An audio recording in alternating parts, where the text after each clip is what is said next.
Hey everyone, welcome back to Being Soulistic. My name is Panshul, and today we are going to have a conversation with Eliana Fernandez.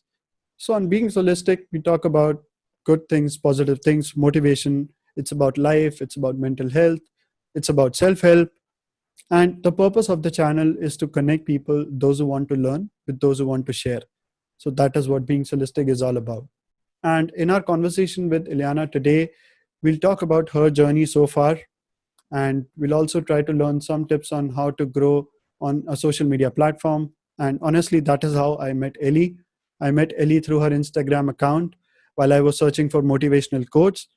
I recommend you to follow her on Instagram. Ellie is sharing some of the great motivational quotes. These are really inspiring. I'll drop the link to the account in the description section below. And without waiting any longer, let's get started with the conversation and let's welcome Ellie to the show.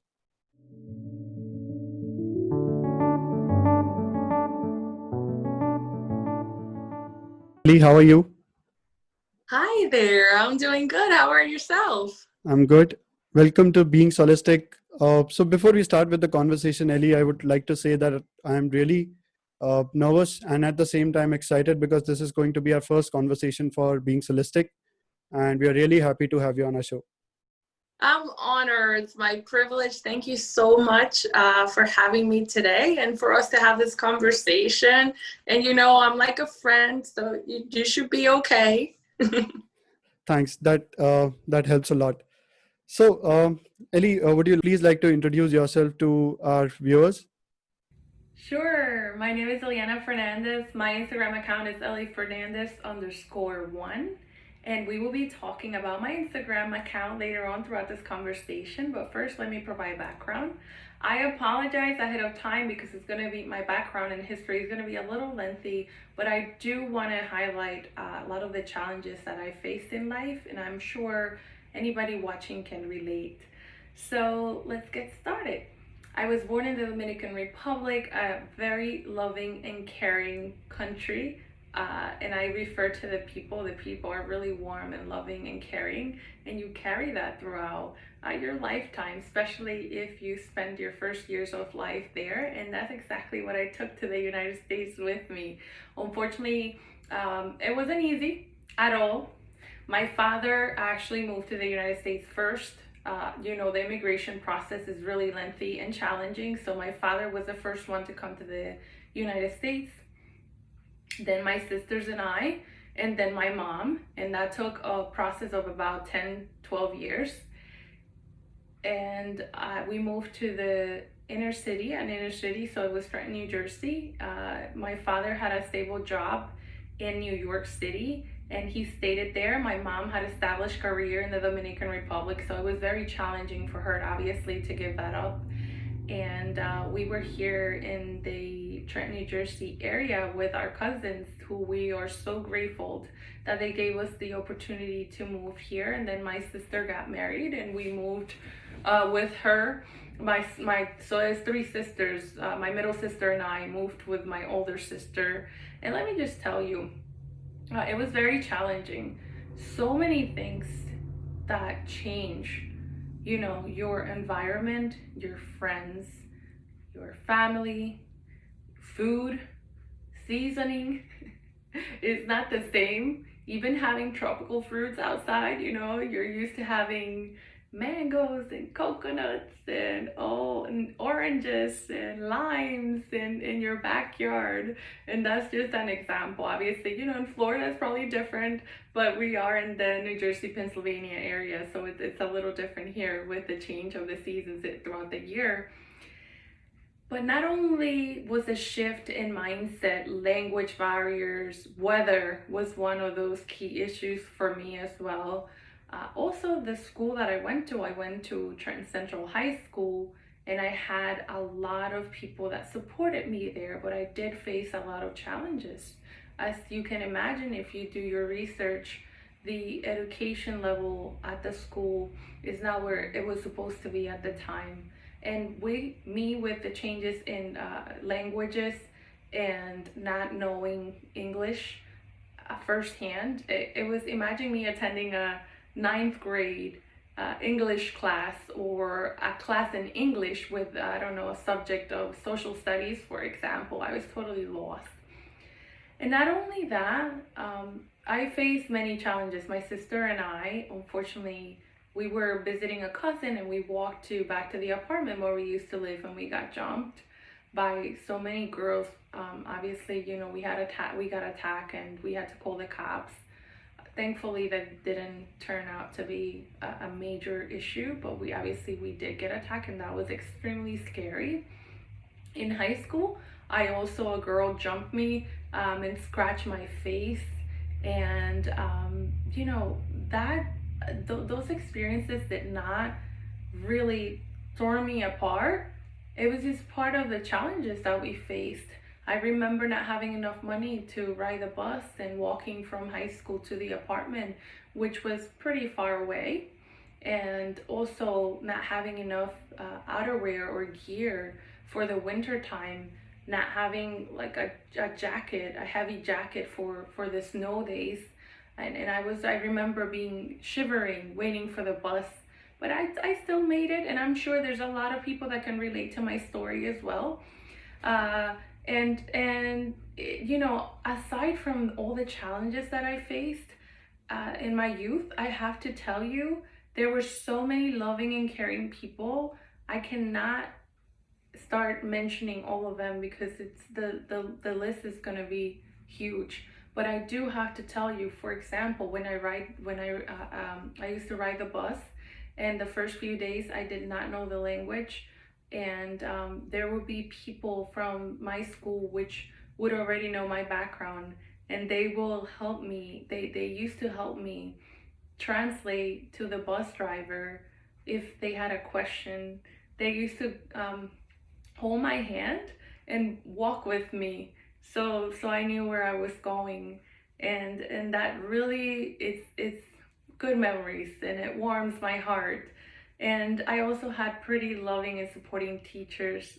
The bilingual teachers were amazing.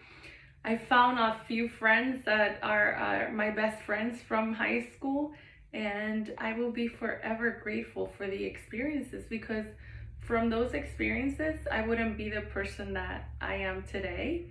And that's pretty much a lot of my background.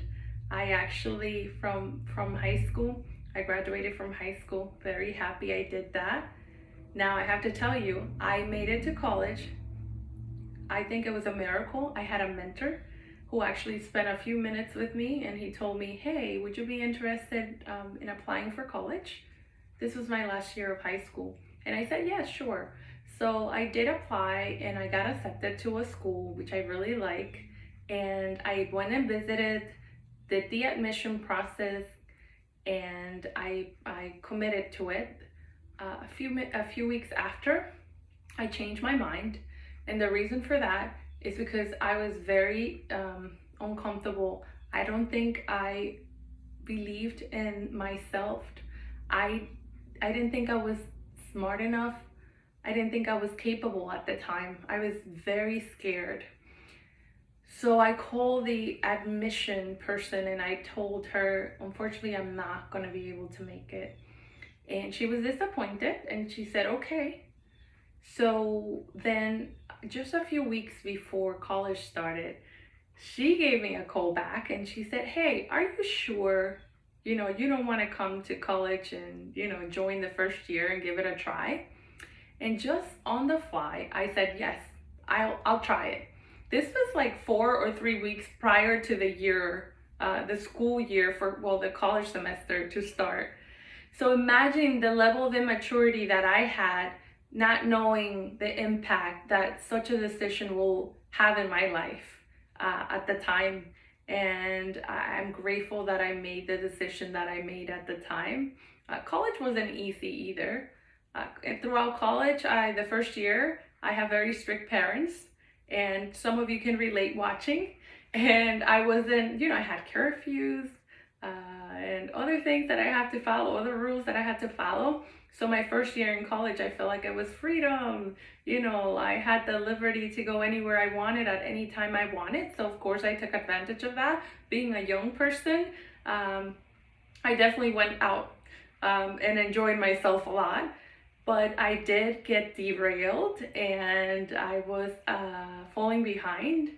And it took me a few months to realize that that wasn't the life that I wanted to pursue.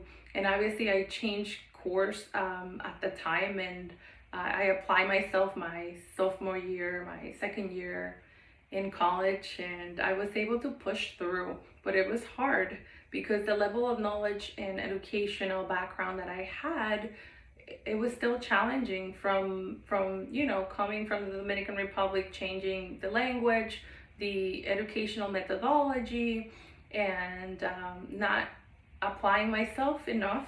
I definitely got really good grades in high school, but in college it was a little challenging. My first year I was able to push through, and my last semester, I remember my last year of my bachelor's experience, I had to take 21 credits each semester to graduate, which I did. And when I graduated from college, it wasn't that easy to realize, when you graduate from college, you actually think, wow, I finally made it. This is it, And then when I graduated from college, I was asking myself, so now what? Like, what do I do next? What's the next step? Wasn't this a huge big deal? And you can relate this experience to asking yourself, well, like having the right car or the right house, or waiting for the great moment in your life, or waiting for that promotion at work, or having the right boy or girl, and not understanding really, hey, the journey, you enjoy the journey as well, but know that once you get the satisfaction of completion of something, yes, you're gonna get a spark of joy in your brain. It's gonna be probably temporarily, but then what next? And many of us get confused with that. And I was one of those people. So obviously I thought I was gonna have this fantastic job. I was gonna make tons of money right away. And I was gonna get the expensive car and the big house. And it was totally the opposite.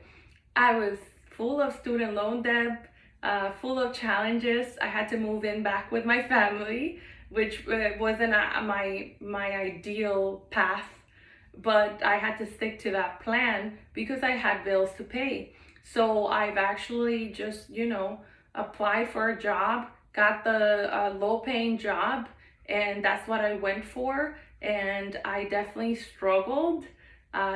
Took a couple of years to be where I am today. I'm thankful that I worked really hard, and not only for obviously, just from a job standpoint. I worked on myself. I worked on my growth, internal growth. I made so many mistakes in life. That's why I feel so comfortable just going out there and doing something new and trying something new. And if I get a rejection, or I hear a no, or it doesn't work out, I'm fine. I'm ready to go to the next level. Yes, it is a bit scary at times. And when you're stepping out of your comfort zone, it is always scary. But it's totally worth it, especially that you gain experience for your development. But at some point, back to my conversation and my history, I did pursue my master's degree while I was working full-time and being a full-time mom and a full-time wife, which unfortunately I forgot to share that with my introduction. I am married. I have a wonderful husband and a wonderful 12-year-old son. And I did complete my master's degree, and it wasn't easy. But here I am. And let's talk about, my Instagram and obviously, more information if you want anything. But I apologize for the very lengthy background. I know a lot of people don't know a lot of what I just shared, but wanted to share with everybody. Your story is really inspiring, and what matters is that there is so much to learn from you. Yes, you've rightly said that all of the things that have gone bad, it doesn't really matter, because look at yourself, look at the person that you are today. It has taken so much efforts to be what you are today, and that is really important. And since we are sharing stories, so I'll share my story as well. So while I was pursuing my bachelor's degree, I was not doing great, and I had so many backlogs, uh, and I was pretty lazy and careless as well. And all of this led to a bigger problem, something that I could not even share with my parents, and I was really sad and depressed. And by God's grace, I came out of that problem. And this was the moment I realized that I really need to fix things. I should change my attitude towards my life. So I started making small changes. Uh, I started taking my college lectures seriously. I started using my study table wisely instead of just using it to put things around. And resultant of all the small changes, I successfully cleared my bachelor's degree and started preparing for my master's as well. I did not want it to stop at that moment. And in fact, in my master's, I improved. So till this time today, I'm still learning and growing. And I believe that learning never really stops. No one is really perfect. It really takes a lot of efforts to bring the change in yourself, and you keep evolving, or you keep changing yourself, you keep shaping yourself into a better person, right? And someone has rightly said that change is the only constant, and I believe that for me, change is the only thing that is the reason for my growth. So that is my story about my college and reaching to the place where I am today. Thanks for sharing. That's really genuine and authentic. And it reminds us that being vulnerable, it's okay. That Yeah, we all have backgrounds, that we're not perfect, that we can relate with all of our experiences. And something you've mentioned, oh gosh, what a great quote of learning never stops. We're correct. always learning. And my God, I have so much to learn. That's why also I appreciate this quote and our conversation, because we shouldn't just limit the knowledge from a certain group of people or a certain criteria, or only look up and just say, oh, because this person achieved greatness and success. Most of the time we take that for financial means, and we actually categorize people just by, oh, if this person's a millionaire, we're only taking advice from that individual. Yeah, Where in this struggle, those people that are up there also struggled.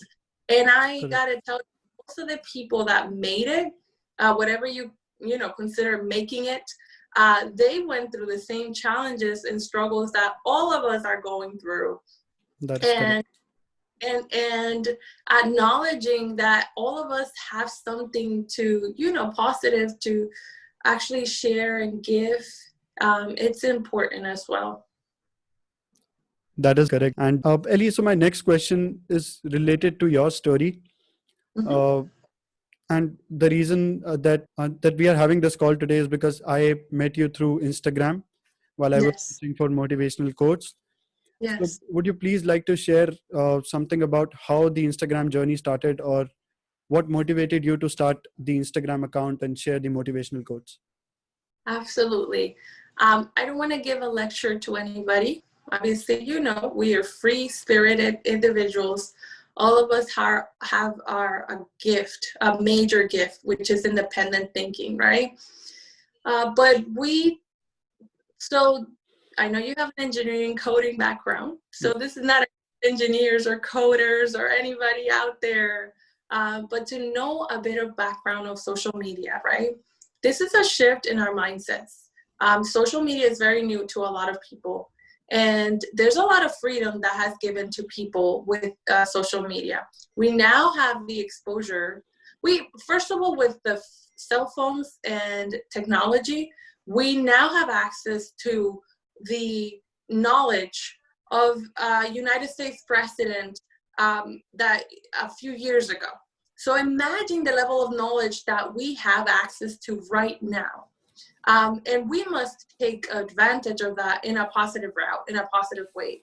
With social media, unfortunately, there are some algorithms, there are some systems that are designed to keep you attached to your phone, to your devices for a long time. And I'm just going to put an example out there. if I am having a bad day and I'm going to search for accounts about negativity and depression, and I've actually spent a lot of time reading those stories, or they call my attention and I open up the video, and please correct me if I'm wrong, because I know you have your technical and engineering background, but I believe the algorithm is set so that you know, your interests are popping up into your social media account. Correct. So if I watch a video about depression, another one will come up, and then another one will come up. And next thing you know, you have 7 videos you've watched nonstop. And the next time you log into your social media account, that's what you're going to be exposed to. Also, when you do Google searches, you know, that's going to be stored. It's like a little brain. Your computer or your devices are a little brain. And, you know, there's going to be a Google search. And when you type in, what are the symptoms of depression? You know, that's going to be stored. And anytime you search for something else, it's going to be related or linked to that topic. So with that in mind, I wanted to help out in social media. I've noticed myself getting caught into the drama and the talking back to people and try to make people better or make corrections. The point of my message that I just shared is that I got caught up in the whole comment section and arguing with people just because we all have different thinking. We all have different points to share. That doesn't mean that I'm right or the other person's right. Sometimes we just have to respect each other's opinion or choices. As long as we're not hurting anybody or, you know, bullying or anything like that. So with social media, I noticed that a lot of young people are being exposed to that. And some of us, especially with my background and what I shared, I had no idea what life was at, I don't know, 17, 18, even in my 20s. I was still wondering, what is this? Like, what am I doing in life? What is my purpose? So I just want to help guide people in the right direction. And that is actually for young people mostly, and anybody else that's suffering either mental health or depression or any mental issues. I think it's really important for us to come together and try to share positivity and try to share a message of motivation and try to share that, you know, this life of ours is beautiful and that every moment counts. And we should use our time wisely to grow, to learn, to share, to help. I think that's just the purpose of it. And at the end of the day, we're distracted by the noise. We're distracted by the likes. We're distracted by the comments. We're distracted by, you know, unfortunately, there's a lot of cosmetic issues out there where we think our outer beauty is the most important thing in social media. And yes, you're attracting a lot of engagement into your page. I feel a level of discomfort when I do see accounts that are only basing their engagement into the outer, you know, beauty. Yep. And unfortunately, that is a major challenge that we're going to face because we're not going to be young forever. We have the perception that, you know, beauty equals young youth or young people or young appearance.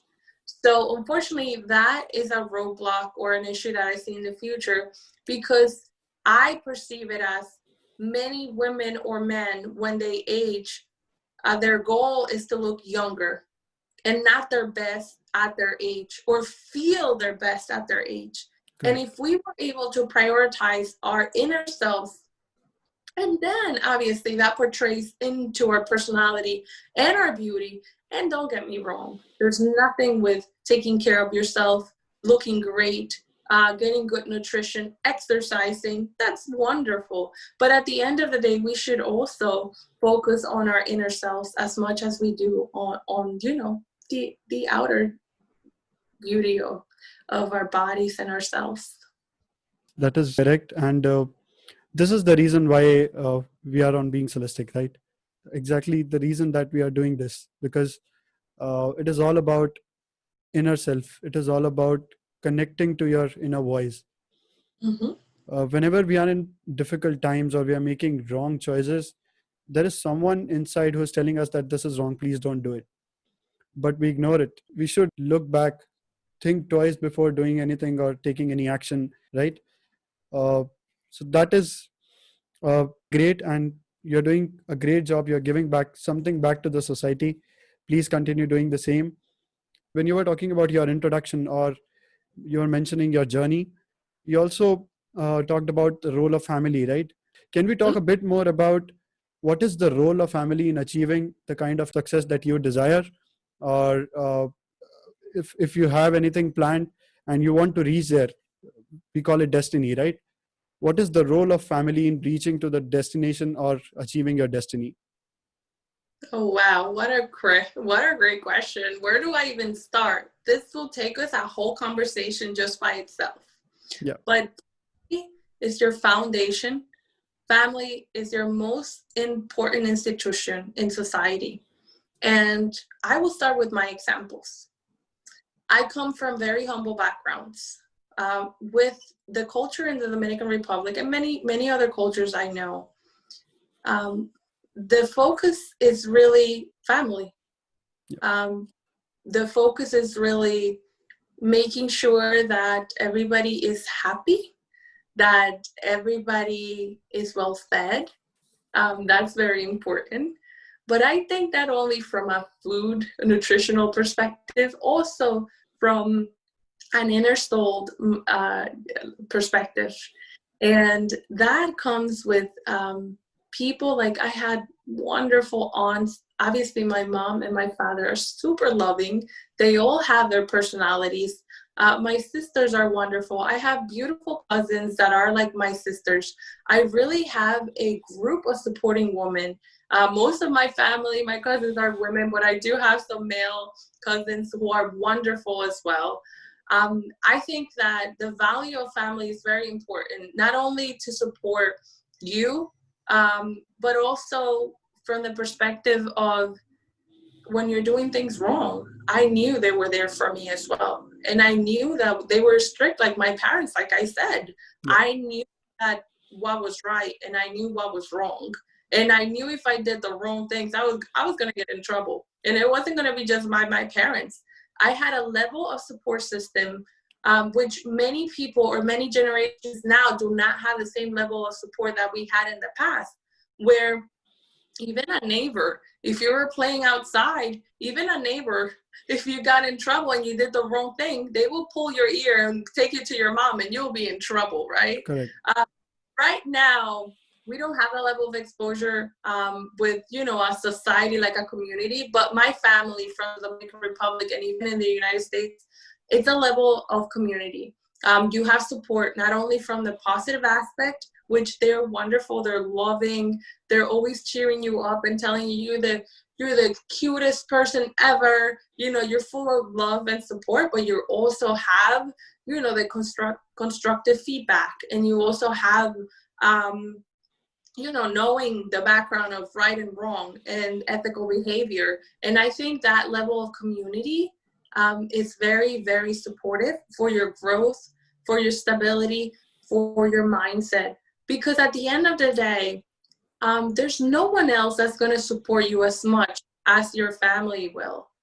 And let me just stop right here and make my exceptions. I do know we have different personalities in our families, and we're going to have conflict and we're going to have problems. Yeah. That's never going to go away. And there's no one family in the world, not a single one. So there's not one single family that is perfect in the world. Yes, you do see many people that get along and get along well, but that doesn't mean they don't have any problems or issues. One key thing with family is open communication and respect. However, there are going to be times where people just don't get along. People don't get along. And this is the toxic traits that you see a lot on a lot of people, psychologists, and even people that are actually mentors or that know a lot about mindset and share that you shouldn't be exposed to those experiences. And unfortunately, we do have toxic people in our families, in our surroundings, in our friends, co-workers. And what I would say is never disrespect anybody, but do understand the difference between, a person that is just unfortunately derailed. Sometimes they're losing focus and you got to help them and they have to help you as well. But also there's people that have toxic traits, and know the difference, because unfortunately those are the people that are going to hurt us in life, and we have to learn to be respectful and step away and learn about boundaries, unfortunately. And that's just a key takeaway from your question. To answer your question, family is everything. Again, if something happens to you, if you go to the hospital, God forbid you go to the hospital, or you have a problem, the first people that are going to be there are going to be your family members. They're going to Correct. be your support system, pretty much. Correct. That is correct. So, is there anyone who has played a major role in your journey? Anyone that you would like to dedicate your success to? That's a great question. And I have to tell you, I don't want to point out a single person or a few people. I am extremely grateful to my mom. My husband is a very understanding and patient and supportive person, which have helped me a lot. My son is my everything. My father is a great leader I have in my life. But there are so many wonderful people I've met throughout my whole experience, from people that helped me on the bus when I was lost and in fear, and I had lack of knowledge of the language, and by the way, that makes a huge difference.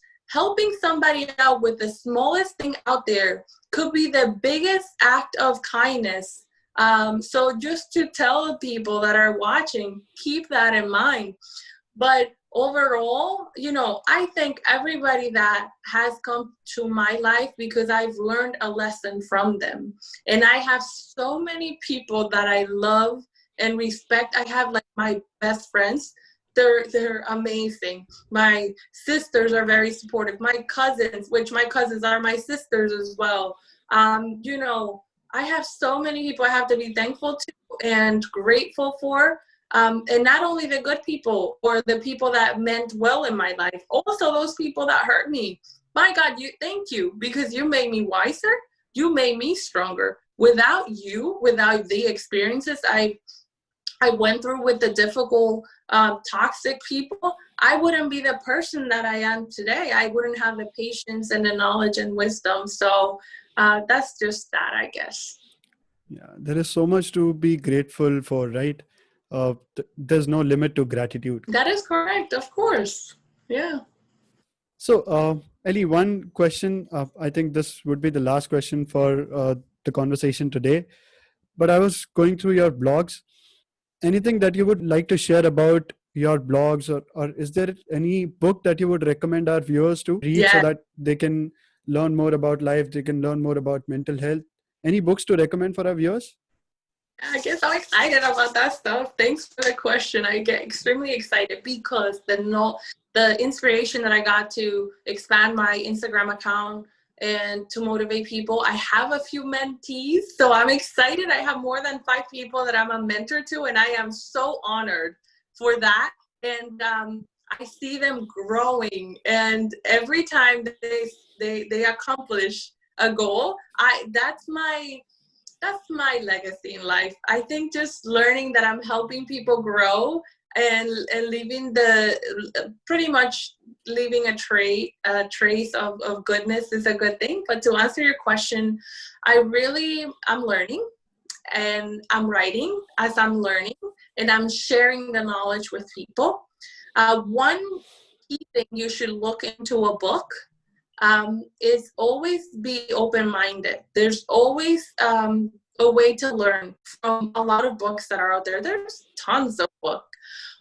One book that really changed my life in a good way was, and I think I have it right here, is Performance Habits by Brendan Borcher. I've actually got that book for free online, believe it or not. I just paid for like shipping. That is a great book. Another great book is Long Walk to Freedom by Nelson Mandela. I'm sorry, this is the, I think, biography of Nelson Mandela. Okay. So that book is huge. I know a lot of people that are, if you're just going to start to read books, I wouldn't recommend it to read it right away. I have tons of books that I've read that impacted my life, but Nelson Mandela, Long Walk to Freedom, there's a lot of learning from it. And I think the key thing is imagining yourself in jail for years, and having dignity and respect to do the right thing, and learning from that experience, and knowing that you probably didn't do anything wrong, but you were accused of something. Mm-hmm. But knowing that you're fighting a greater good, it's more meaningful than the sacrifices you're making. And that the impact that you can have in the world could be bigger if you sacrifice your whole life. That's something I took from that book, and there's so many learnings from it. But imagine, so for self-help and growth mindset, I would say look for books that inspire you. Look for books that tell you the vulnerable, the mistakes, so that you can also learn from it and learn from our history as well. This is amazing. I now have something to read till December, I think. And these are some of the good references for our viewers as well. Thanks for sharing this, Ellie. Yes, absolutely. My pleasure. So, Ellie, it was really a great conversation. There is so much to learn from you about life, about motivation, self-help, and the fact that you're sharing your thoughts with the world. It makes me feel really happy. Please continue doing the same. And thanks for sharing some of the tips to grow on social media platform, especially on Instagram. And also thanks for being on Being Soulistic and talking about your journey and your life. It was really great. Thank you. Thank you for inviting me and having me. It's my honor and my pleasure. And I invite everybody to be their best selves and to learn from their mistakes and, to connect via social media, especially with the people that really add value to your life, is really important. Thank you for having me. So once again, everyone, that was Eliana Fernandez. It feels really great when you connect with good people around the globe. You talk to them about good things and you get to learn so much about life. I'll keep on doing such conversations and we'll try to bring great content for you. I request you to please click on the subscribe button and also press the bell icon so that you can get faster updates. And please spread this video as much as possible because we need people to spread the positivity. Until next time, stay home, stay safe, stay positive. Thanks, everyone.